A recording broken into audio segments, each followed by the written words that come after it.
அமெரிக்க அரசின் வரி விதிப்பால் நாட்டில் தொழில்துறை கொரோனா காலத்தில் முடங்கியது போல சீர்குலையும் அபாயம் ஏற்பட்டிருக்கிறது என்று தேசிய தொழில் முனைவோர் சங்கத்தின் தலைவர் ரகுநாதன் தெரிவித்துள்ளார்.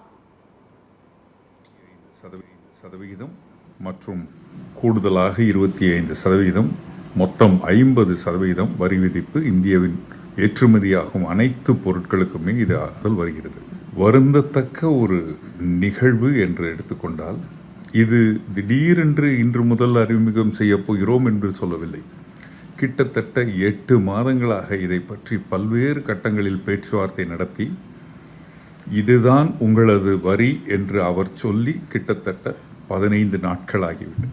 என்ன செய்யலாம்? இந்த நேரத்தில் அரசு செய்திருக்க வேண்டும். இதற்குள்ளாகவே சிறு குறு ஏற்றுமதியாளர்களுக்கு வங்கி கடனிலிருந்து 3 மாதங்களோ 6 மாதங்களோ மாரட்டோரியம் வழங்கியிருக்கலாம். முளையிலேயே கிள்ளி இருக்க வேண்டும்.